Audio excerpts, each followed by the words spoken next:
Hi friends, in our time together today, I want us to dive just a little bit more than we've already done into the tap ornament. The tap ornament's also called the strike. A couple other names, but tap and strike are about the most popular. The tap is a single ornament as opposed to a combination ornament. I want to differentiate that real quickly. So a cut, for example, is when you're playing the note above the note you're playing. And a tap is when you're playing the note below the note you're playing. And these are either entry to the note or to differentiate between repeated notes when you're not using tonguing. But the tap and the cut in combination create other ornaments, and we'll dive more deeply into those. And you already know, like the roll is a combination of cut and taps, and the crayon that you do off of the D is a combination of cuts because you can't tap off of the D. So anyway, it's a single note ornament, and we'll talk about how to execute this and when to do it. So let's dive in just as it. What is it? What is a tap? A tap, like I just said, is the same as a cut, but with the note below. Interestingly, when you're playing a cut, you're playing the note above, and your finger's already resting on those notes, and so that's pretty easy. But with the tap,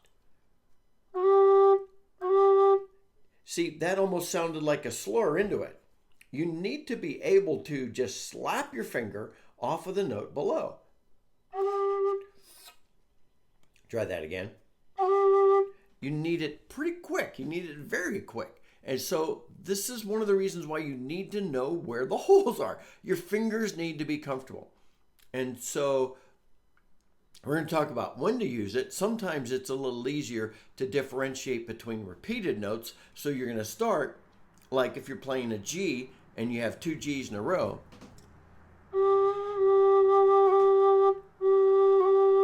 you'll tap like you would cut to differentiate, to distinguish between the two.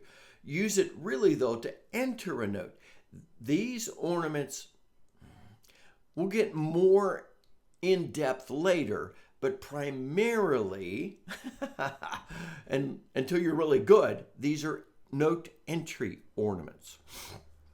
And we'll talk about other options later. But basically, the tap is an entry to the note of, like if I'm entering the A, I will tap with the G. If I'm playing the second hole, I will tap with a third hole. And like with a cut, you can get away with tapping other notes above, other fingers above, other than the one immediately above. But with a tap, it's most effective doing the one immediately below.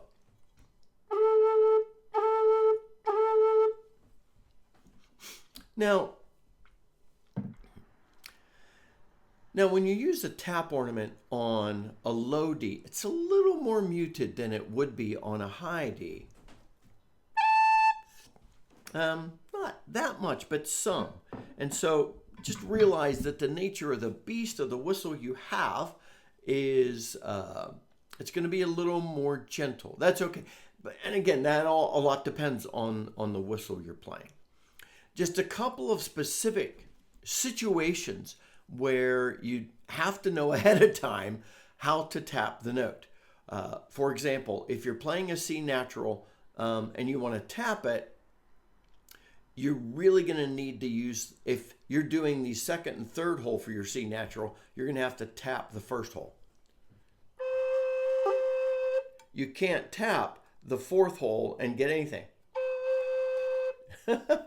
And no, I didn't miss the hole there. That's just not much. Now, if you're playing C natural with the second, third, and fifth and sixth, I'd still go back to the first hole.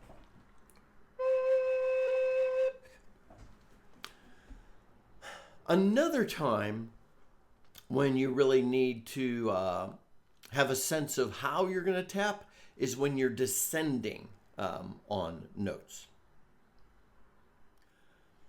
let's say you're going from the G to the F sharp and you want to tap on your way down. Now, what you need to do is you're playing the G. You really need to slap your fourth and fifth fingers and bounce the fifth one. And yeah, that takes work.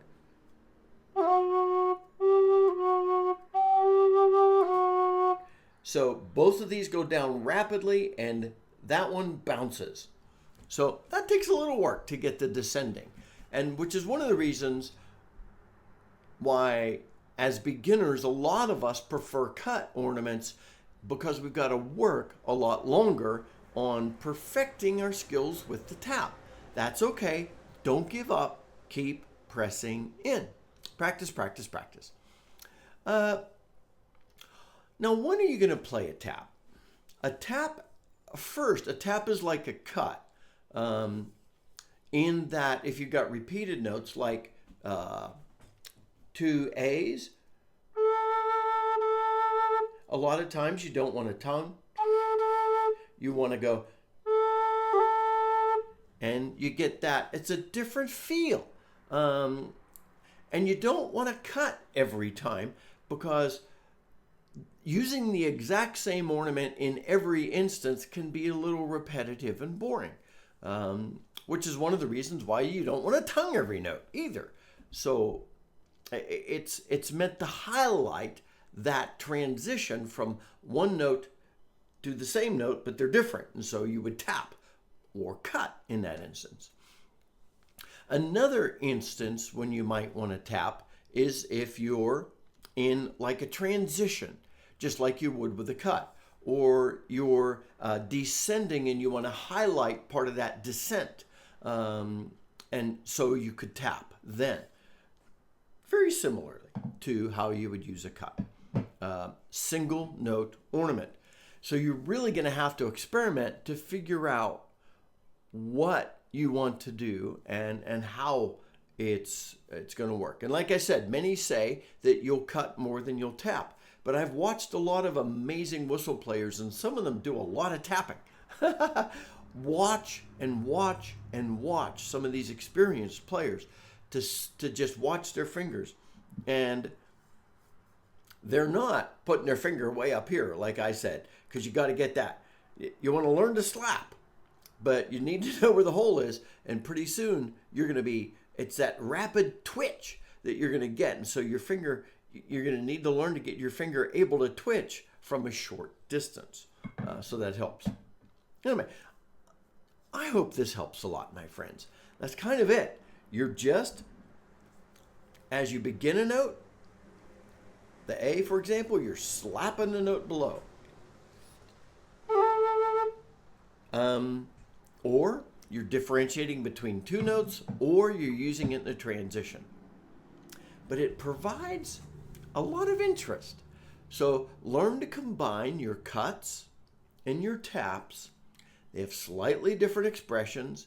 They will, your ornamentation will not feel as monotonous if you mix these two up. And we'll talk a little bit more at length soonish about some other instances when you might use a tap. And we'll talk a little bit more detail about some of the combo ornaments that we've already introduced. My friends, I hope this is helpful. Please like the video so that more folks on YouTube can find it. If you're brand new and just checking us out, please subscribe. We would love to welcome you in as we together are on a journey of learning to play the low whistle. I'm on that journey and I'm welcoming you into it. And we have so many experienced and new players sharing amazing questions and amazing contributions. I would love you to join us. Until next time, my friends, this is Scott Shade. Happy whistling.